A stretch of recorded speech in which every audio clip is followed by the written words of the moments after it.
Alors, bonjour à tous, bienvenue sur cette page, bienvenue dans notre série d'interviews auteurs.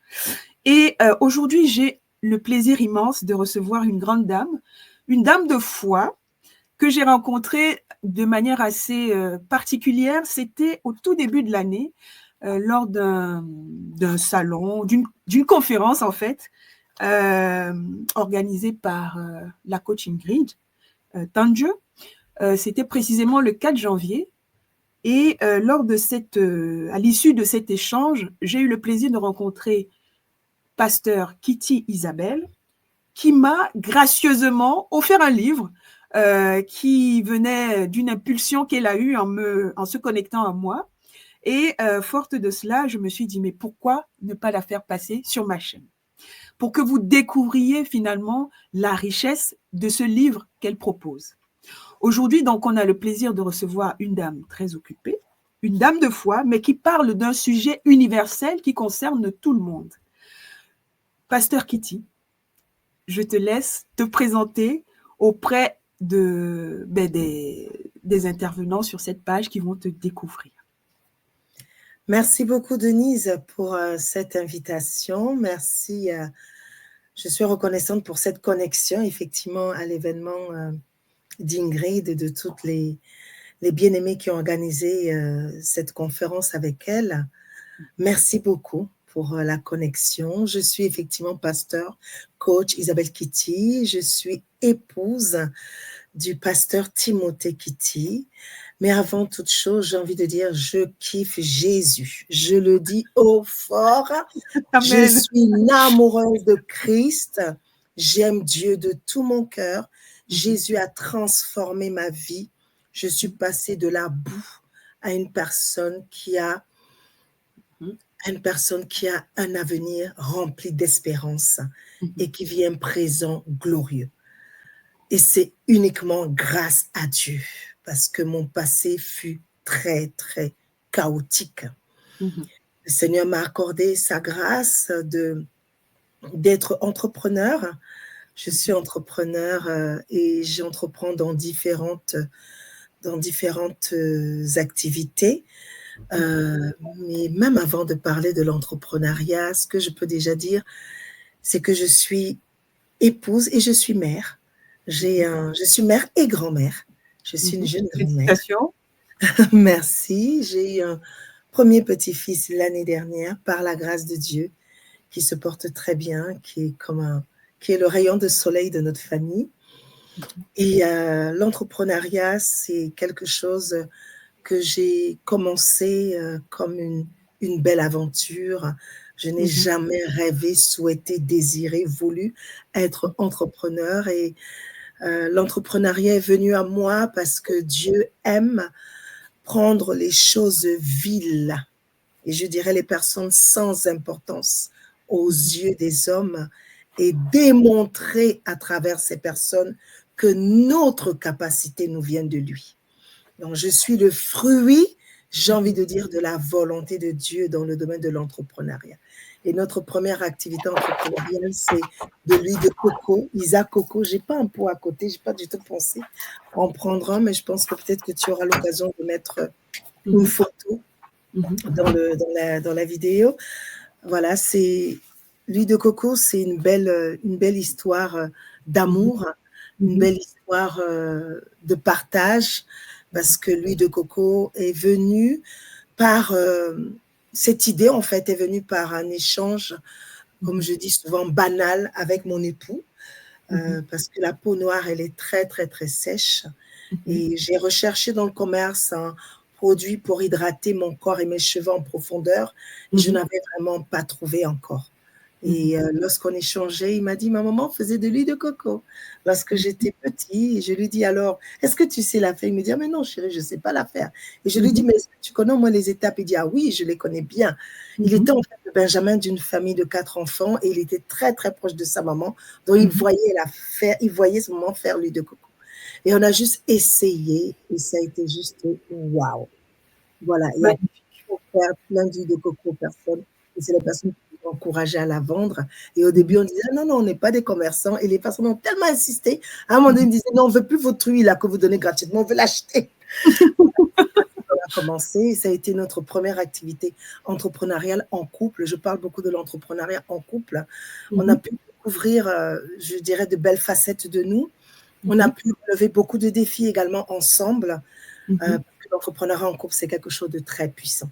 Et la deuxième, la grâce aussi que Dieu m'a accordée, et c'est certainement l'objet de notre entrevue d'aujourd'hui, c'est d'écrire cet ouvrage, 15 clés pour un mariage stable et solide, qui a été édité par le pasteur chanteur entrepreneur Marcel Bungu après avoir lu le manuscrit, et il m'avait dit: je n'accepterai d'éditer ton livre que si, en le lisant, je trouve une clé qui me parle. D'autant que je suis mariée depuis beaucoup plus longtemps que toi. Donc, c'était un énorme défi. Et finalement, il a accepté. Après l'avoir lu, il m'a dit: je n'accepte pas, je suis honorée d'éditer ce livre parce que moi-même, j'ai appris beaucoup de choses dans le domaine du mariage. Il y a des clés que je n'avais jamais appliquées et j'ai décidé de les appliquer. Je suis également coach de vie conjugale, spirituelle et entrepreneuriale. Et je suis coiffeuse professionnelle diplômée. Beaucoup de casquettes. Voilà, et conseillère conjugale certifiée. Donc, que dire encore? Conférencière. Et conférencière, pareil, c'est quelque chose qui est venu à moi. Je n'ai jamais souhaité animer des conférences, mais on m'a invité à plusieurs conférences, à plusieurs interventions pour être speaker. Et c'est ainsi, effectivement, que Dieu m'a accordé la grâce de pouvoir intervenir dans des conférences dans plusieurs pays. Et j'ai découvert récemment, parce que c'est un don, et souvent les dons, il faut bien que quelqu'un puisse nous ouvrir les yeux sur des dons que nous avons. Et j'ai découvert récemment que j'avais une grâce en tant que maîtresse de cérémonie. Wow! J'ai été invitée à un événement ce week-end au Luxembourg pour animer en fait une conférence qui avait été organisée par des dames en tant que maîtresse de cérémonie. Donc, c'est une grâce que Dieu m'a accordée et j'ai décidé effectivement de la développer pour la gloire de Dieu. Voilà un peu ce que je peux dire de moi, de ma présentation. Waouh, c'est une présentation longue et riche. Alors, on est ici sur une page, effectivement, où on essaye d'éplucher un peu, de décortiquer un peu le processus d'écriture de nos invités. Tu es une femme multitâche, multipotentielle au vu de tout ce que tu nous as cité. On peut se demander comment tu t'es organisée pour écrire. En toute sincérité, je n'avais pas prévu d'écrire non plus, vraiment, parce que pour moi, l'écriture était réservée à une certaine élite. C'était une pensée limitante. Ma mère, elle est philosophe et ma mère, elle a écrit. Donc, pour moi, il fallait avoir un certain niveau. Moi, j'ai un bac plus 4. Bon, c'est pas peu, hein, mais j'ai pas le niveau de ma mère qui est docteur en philosophie, qui a bac plus 10. Donc, pour moi, écrire, c'était réservé à une élite, à des personnes qui ont un très grand niveau intellectuel. Je m'imaginais pas du tout. Encore une fois, comme l'entrepreneuriat, je n'ai jamais rêvé d'être entrepreneur, je n'ai jamais rêvé d'écrire, parce que pour moi, l'écriture, c'était pas à ma portée.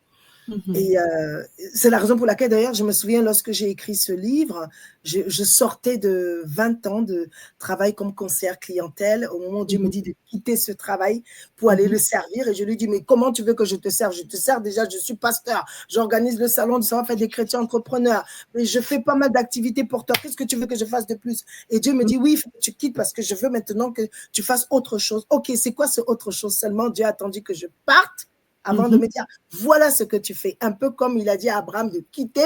Et lorsque Abraham a quitté son pays, sa patrie, la maison de son père et toutes les personnes qu'il a laissées et qu'il est parti avec sa famille, avec tous ceux qui étaient avec lui, c'est là où Dieu lui a dit: ben maintenant tu vas à tel endroit. Et bien moi, ça a été pareil, j'ai dû quitter et c'est lorsque j'ai quitté que Dieu m'a dit: ok, maintenant tu vas faire du coaching. J'ai dit: mais je commence par où? Je ne sais pas faire. Il m'a dit: bien sûr que tu sais faire, sauf que tu le fais gratuitement, maintenant tu vas le monnayer. Je dis: ah non, moi je ne sais pas faire ça. Et donc, c'est comme ça en fait. C'est-à-dire que le livre a été issu d'une série de conférences, de séminaires, pas de conférences, de séminaires que nous avions organisés, parce que Dieu avait mis dans mon cœur d'organiser des séminaires autour du mariage. Donc, j'ai organisé des séminaires dans plusieurs villes en France autour du mariage. Et c'est moi qui organisais. Et Dieu permettait que j'ai toujours un point focal qui allait s'occuper de faire cela. Et après avoir fait une série de séminaires, j'ai commencé à Paris, ensuite j'ai fait en province, pas dans plusieurs villes, mais dans quelques villes. Et lorsque j'ai fait en province, c'est là où je me souviens d'ailleurs, le premier déplacement en province pour organiser un séminaire. Au sortir de là, Dieu me dit: mais Maintenant, tu es passé à l'autre étape d'écrire. J'ai dit, mais non, qu'est-ce que tu veux que j'écrive? Il m'a dit, mais bien sûr, tout ce que tu viens de dire, là, tu vas l'écrire dans un livre. J'ai dit, mais je ne peux pas écrire ça dans un livre. En fait, pour moi, c'était pour les séminaires, mais pas au-delà. D'accord. Et le livre est issu vraiment des clés dont j'ai parlé au séminaire. 15 clés qu'on avait établies sur lui. Bien entendu, lors du séminaire, il n'y avait pas 15 clés. Je ne me souviens même pas s'il y en avait 10. Je ne me souviens plus du tout, sincèrement. Je sais qu'il y avait quelques clés que j'avais abordées. Et lorsque, du coup, je me suis assise pour travailler dessus, c'est là que le Seigneur m'a inspiré toutes les autres clés et j'ai pu compléter. Donc, il y avait déjà quelques clés et j'ai pu compléter à partir de l'expérience en tant qu'épouse mariée, à partir du fait qu'effectivement, j'ai accompagné en informel, on peut dire ça comme ça, mais à l'époque, ce n'était pas de l'accompagnement, c'était de l'aide. C'était plutôt des conseils, parce que, comme je dis, je suis conseil conjugal certifié, donc c'était plutôt des conseils que je donnais aux personnes. Donc, pour moi, ça se limitait à ça. Je ne le voyais pas dans une autre dimension. Et du coup, les clés ont été vraiment écrites au fil, je dirais, transcrites plutôt, au fil de l'eau. Et d'autres sont venus se rajouter à la lumière des besoins des personnes, parce que lors des séminaires, il y avait toujours des moments de questions-réponses. Et il y a souvent des questions qui revenaient. Et c'est pourquoi, effectivement, j'ai pu, à travers le livre, répondre à certaines de ces questions. Waouh! Et en fait, ça t'a pris combien de temps entre le moment où tu t'es décidé à écrire et la production de ton manuscrit final? Parce que finalement, c'était comme une révélation, une injonction même de ton entourage. Est-ce que c'est des choses que tu avais en tête finalement et t'as juste suffi de les retranscrire? Ça t'a pris combien de temps? Oh là là. Ben, ça a été très rapide parce que je n'ai pas le choix. Dieu m'avait mise au pied du mur. En fait, j'échange un jour avec un coach, je citerai son nom, le coach William Jamen, et c'était en 2020. On était au mois de juillet 2020. Je ne l'oublierai pas parce que ça sonne encore dans mon esprit. Et il me dit, Dieu me dit de te dire qu'il y a un livre que tu dois écrire et tu attends encore. Et il parlait avec autorité. Et ce livre doit sortir au prochain salon. Il faut que tu le présentes au prochain salon. Et je savais de quoi il parlait. D'accord. Et lui aussi, Dieu, il est tellement… Moi, j'ai dit, Dieu, c'est un fin stratège. Pourquoi?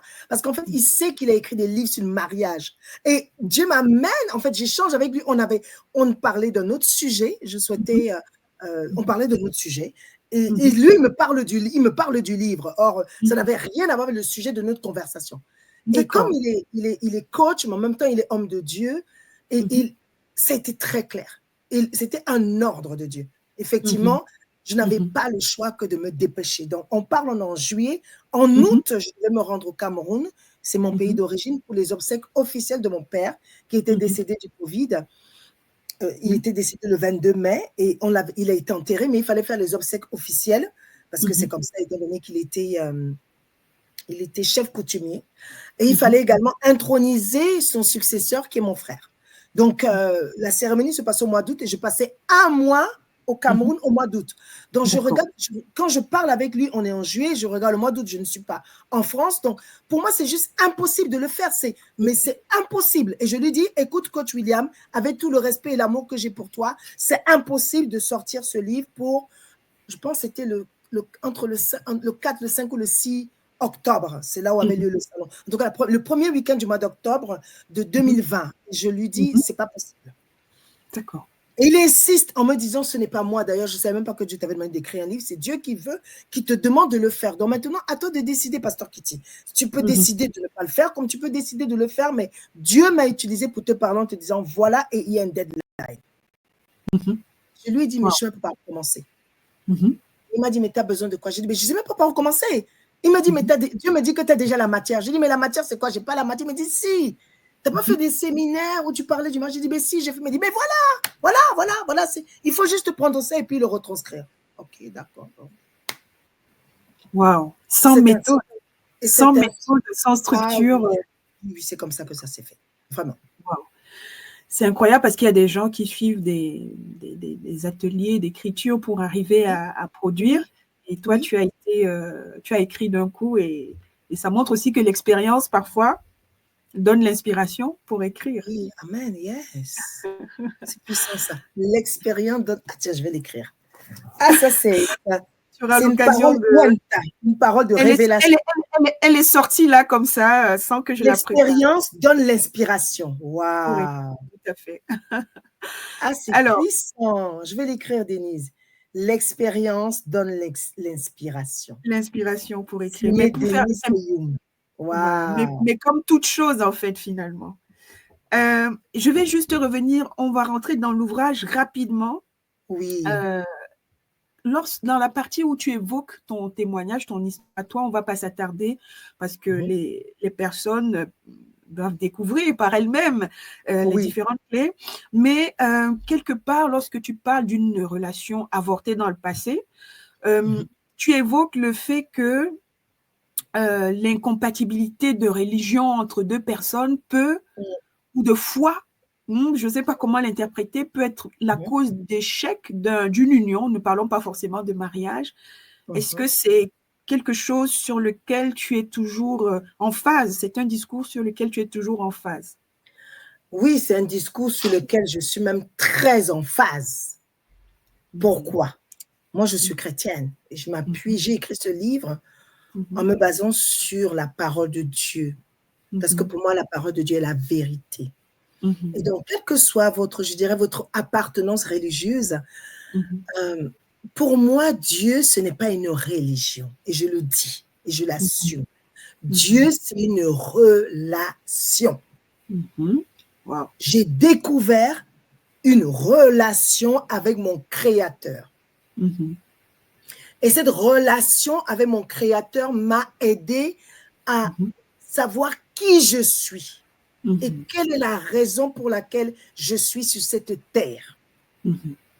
C'est parti de là, c'est-à-dire que j'ai cherché une relation avec mon Créateur. Parce que comme toutes les personnes sur cette terre, à un moment donné, notamment moi, ça m'est arrivé quand je commençais la trentaine, je me posais la question de savoir pourquoi est-ce que je suis sur la terre.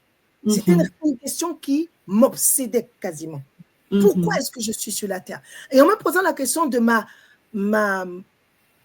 mon réel but sur cette terre, j'ai réalisé en fait que je ne suis pas le fruit du hasard. C'est pourquoi je dis aux personnes, même parfois les personnes qui ont été, c'est douloureux de le dire, qui ont été abusées, ne sont pas le fruit du hasard parce que Dieu, dans sa grande bonté, a permis qu'à travers quand même cet acte horrible au Dieu, qui est la naissance, qui est quelque chose de bon qui sorte de là. Voilà, donc quelque chose de bon est sorti de quelque chose de mauvais, j'ai envie de dire. Et en se posant toutes ces questions-là, j'arrive à un cheminement où je découvre Dieu, la relation avec Dieu, pas la religion, la relation avec Dieu, et je parle avec Dieu comme Denis, je suis en train de m'adresser avec toi. Je me souviens d'une conversation avec Dieu où je lui dis, si tu existes, révèle-toi à moi. Si tu existes, révèle-toi à moi. Si tu existes, et j'insistais ainsi, jusqu'au jour où Dieu s'est révélé à moi. Donc, et lorsque Dieu se révèle à nous, c'est là qu'il nous montre aussi que, étant donné que nous ne sommes pas le fruit du hasard et que nous avons des choses à faire, qu'il commence à nous montrer en fait pourquoi nous sommes là. Quelle est la raison pour laquelle il nous a placés sur la terre. Et on comprend souvent, et moi la première, et beaucoup l'ont compris, on comprend qu'on est là pour accomplir une mission. On est là pour faire des choses. On est là pour, j'ai envie de dire, pour être une bénédiction pour son prochain, pas pour soi-même, c'est pas moi, c'est plutôt je suis une bénédiction pour mon prochain. Et c'est alors qu'arrivent les dons, les talents, les grâces, comment dire, le service, etc., etc. Et dans ce désir, à un moment donné, lorsqu'on a donc rencontré cette relation, on a envie de plaire à cette relation, donc à cette personne qui est Dieu. Et c'est dans ce désir de plaire à Dieu qu'on va découvrir que j'ai peut-être la grâce de l'écriture, comme moi je l'ai découverte voilà, à mes dépens, on va dire. J'ai peut-être la grâce de penser dans tel domaine. Mais la grâce que j'ai de cuisiner, je peux monétiser en fait cette grâce-là. C'est pas seulement dans la maison, je cuisine et puis tout le monde est content. Oh là, c'est délicieux, c'est waouh. Fructifier cela et que ça arrive à faire du bien aux autres, parce que le désir, ça reste toujours de faire du bien à son prochain, aux autres. Et c'est dans ce désir, en fait, dans cette pensée de Dieu, de faire du bien aux autres, que le livre s'avère comme une bénédiction pour les autres. Et c'est aussi que je peux dire que cette relation chaotique, mais vraiment chaotique, hein, je suis sortie de cette relation brisée. Si on parle d'une personne brisée, c'est brisé. Je dis souvent, je suis sauvée par grâce au moyen de la foi. Je suis devenue ce que Dieu a décidé. Je n'ai jamais désiré être... On a beaucoup de rêves, mais moi, mon rêve, lorsque j'étais une petite fille, c'était de me marier à la Tour Eiffel. Voilà. C'était mon rêve. J'étais petite comme ça, je ne suis même pas sûre si j'avais 7 ans. Je rêvais de me marier à la Tour Eiffel. C'était un rêve. Mais Dieu a rendu mon rêve possible. Parce que je me suis mariée au Mercure Tour Eiffel, juste en face de la Tour Eiffel. Et je me souviendrai, je n'oublierai jamais, lorsqu'on arrive à l'hôtel, la commerciale qui nous reçoit nous dit, eh bien, Monsieur et Madame Kitty, nous vous avons réservé la plus belle suite de l'hôtel. Je dis, waouh, c'est un cadeau de l'hôtel. Je dis, waouh, Seigneur. Toi-même, tu sais que j'aime les belles choses. Et c'est qu'on arrive dans cette chambre, et lorsque je vois la chambre, j'étais en larmes parce que je voyais mon rêve de petite fille se réaliser.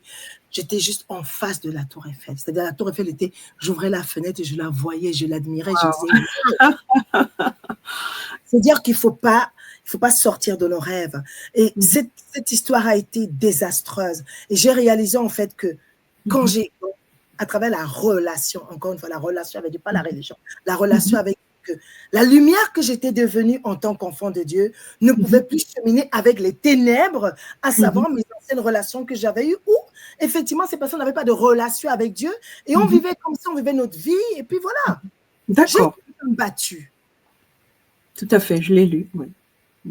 Et c'est dire aussi, on peut se relever après avoir vécu des blessures terribles. Oui. C'est ce qu'on peut lire, c'est ce qu'on peut lire à travers ton livre parce qu'il y a une reconstruction derrière, un regain de la confiance que tu as en toi.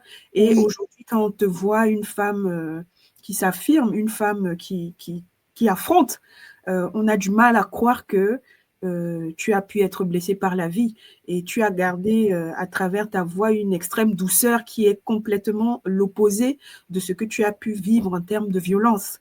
Et ça, c'est assez remarquable.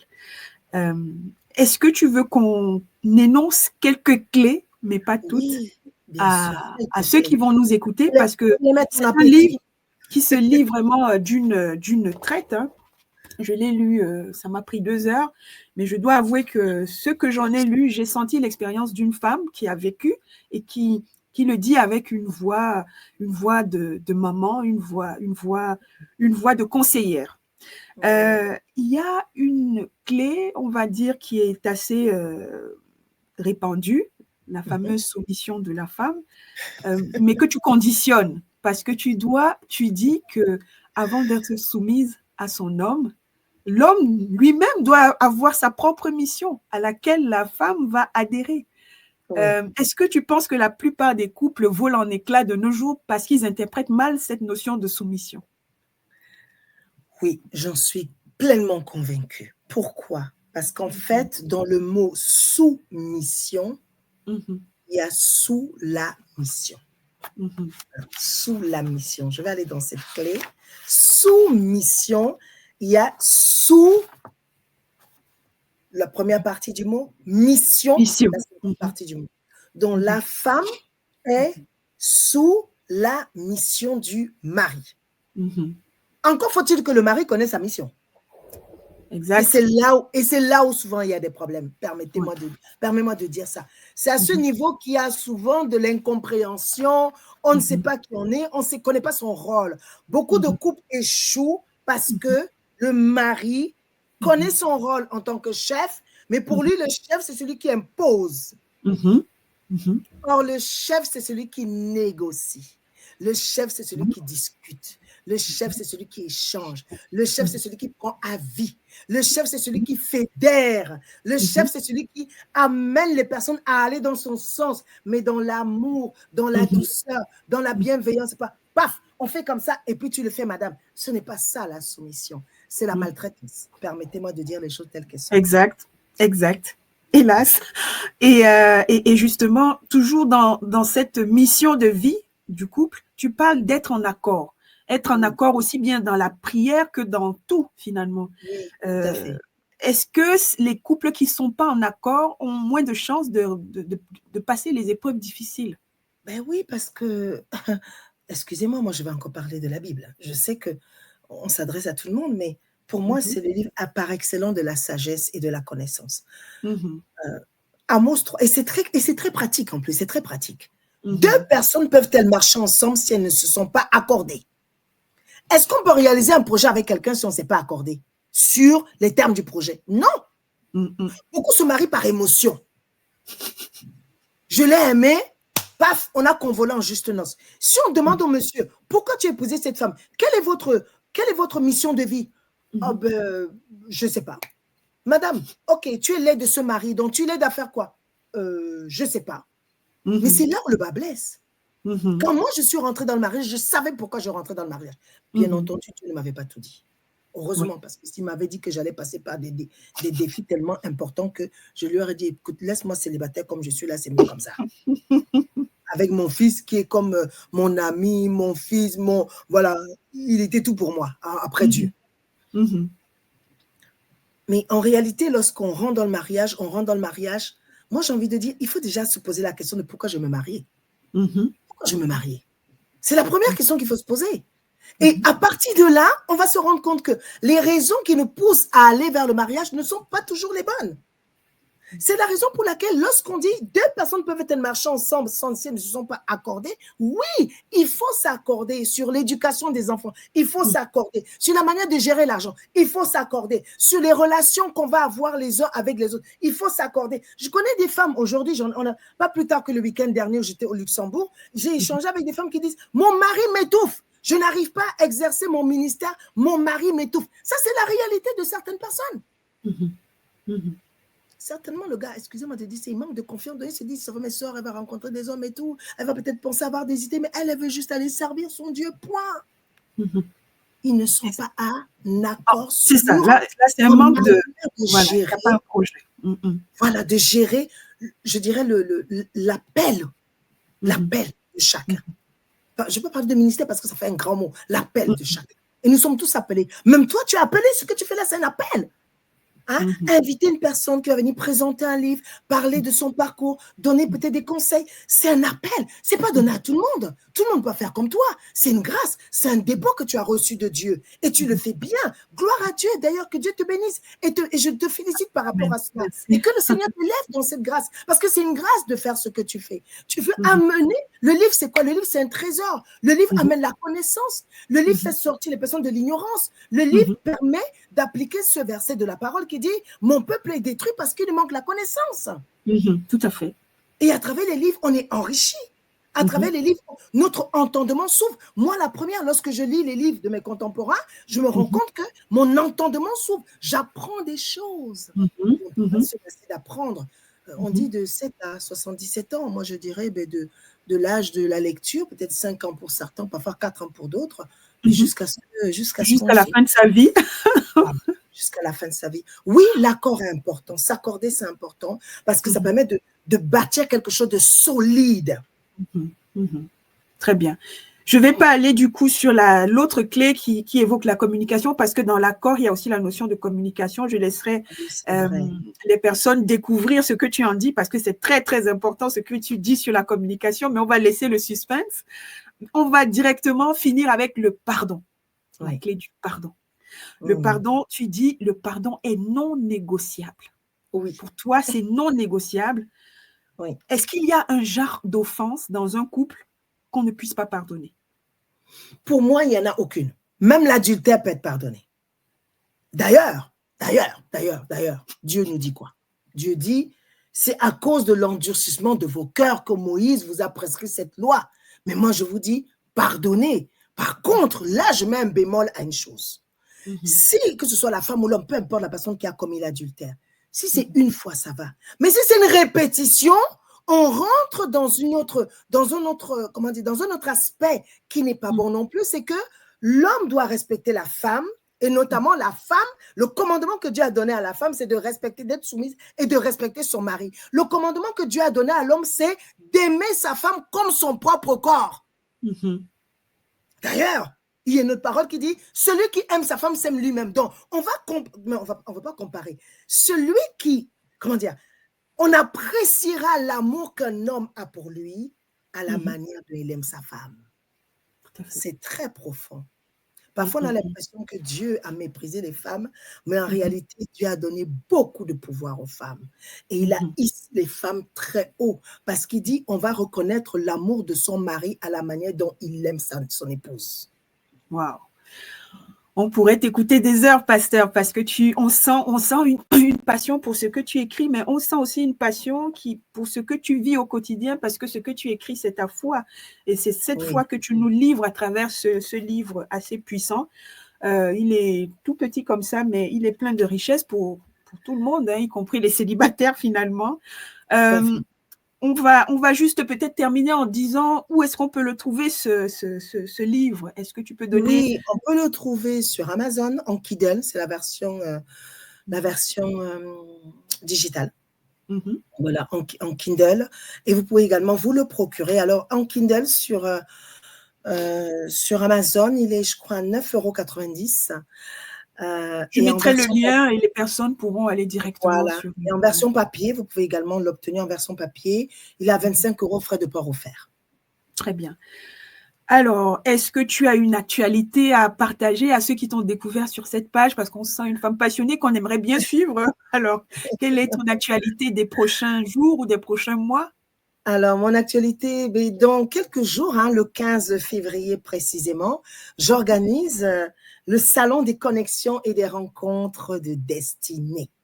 Wow. Ce salon est vraiment, je dirais, le fruit d'un besoin d'abord pour les célibataires, je dirais, vraiment d'abord pour les célibataires, sincèrement. D'abord pour les célibataires, pourquoi? Parce que beaucoup de personnes m'ont dit, mes coachés d'abord m'ont dit, pasteur, on n'a pas d'événement entre nous, chrétiens célibataires, où on peut se retrouver, échanger, partager, connecter avec d'autres personnes. Ça manque un peu en dehors de l'église. Donc, c'est avec mon co-organisateur Stéphane Laclé, on a eu la merveilleuse idée vraiment d'organiser ce salon, dont le but est vraiment de permettre à des personnes de se connecter entre elles. Et c'est un salon où il y a deux aspects. Il y a l'aspect réseautage, avec le networking, des relations de qualité, pas des relations banales, j'ai envie de dire, des relations de bonnes relations. Donc, on aimerait que les personnes puissent se connecter entre elles pour tisser des relations solides. Des relations de partenariat, ça s'est déjà vu, notamment dans le salon du savoir-faire international des chrétiens entrepreneurs, des relations de partenariat. Et le thème de ce salon, c'est comment la préparation et le networking forment-ils le duo gagnant pour ton futur mariage de destinée et ton succès personnel et professionnel. En fait, on allie nos deux expertises. Lui, il est expert dans le domaine du réseautage, du networking, et moi, je suis expert dans le domaine du mariage. Et mon accompagnement, c'est pas uniquement pour les célibataires. J'accompagne effectivement les célibataires à se préparer de manière optimale à la rencontre de leur conjoint de destinée, mais j'accompagne également les couples mariés qui traversent des moments de turbulence. C'est dire que ce n'est pas uniquement pour les célibataires. Et d'ailleurs, dans cet événement, on a pensé aux célibataires ainsi qu'aux couples mariés. Moi, je vais animer une conférence sur le thème « Comment attirer ton conjoint de destinée ?» Et Stéphane va animer le networking et il y a une autre intervenante qui va animer une conférence sur les couples, comment effectivement vaincre les obstacles dans les couples, comment sortir des défis victorieux. Voilà. Et il y aura également, c'est un salon dont il y aura des stands, mais toujours dans la thématique de l'amour, dans la thématique du business, dans la thématique de l'entrepreneuriat. Donc on a essayé vraiment d'allier, comme je disais, nos deux compétences pour mieux servir et répondre aux besoins des personnes. Très bien. Et je crois que tu as prévu une actualité en Afrique. Est-ce que tu peux en dire un mot? Oui, tout à fait. J'ai prévu effectivement la 14e édition de ce que vous voyez derrière moi, du Salon de savoir-faire international des chrétiens entrepreneurs qui aura lieu le 12 avril au Cameroun. Ça sera la première édition en Afrique. On a fait déjà plusieurs éditions en France parce que le salon est né en France. Ensuite, on a fait plusieurs éditions en Europe, dans d'autres pays d'Europe. Et là, on va à la conquête de l'Afrique. Donc, ça sera le 12 avril au Cameroun. Et ça aura lieu à l'hôtel Crystal Palace à Boulevard de la Liberté. Je pense qu'on va te suivre pour en savoir davantage dans les prochains jours. Eh bien, il ne me reste plus qu'à te souhaiter beaucoup de force pour tous ces projets, beaucoup de courage et de très bonnes ventes. Mais je pense que ton livre, au vu de la verve qui sort de ton parler, n'a pas du mal à se vendre, j'imagine. Par la grâce de Dieu. Et donc, il ne me reste plus qu'à te dire merci. Merci d'avoir trouvé du temps pour consacrer à cette page. Merci pour cette connexion. Je pense qu'on en ressort forcément positivement enrichi.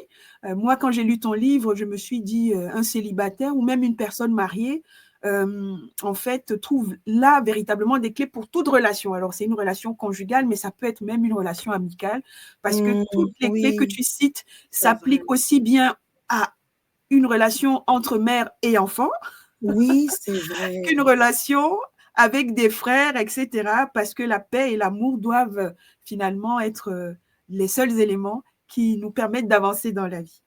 Tout à Voilà. fait. Est-ce que tu as un mot de la fin pour conclure cette interview? Le mot de la fin, c'est merci beaucoup, Denise, pour l'honneur que tu m'as accordé de pouvoir parler. Je salue tous les internautes et ce que j'aimerais vous dire, c'est la paix, comme elle a dit, et l'amour sont les maîtres clés et je rajouterai la joie pour avoir une vie victorieuse sur cette terre. Que Dieu vous bénisse triomphalement. Merci, pasteur, pour cette interview. À très bientôt. À très bientôt. Bye.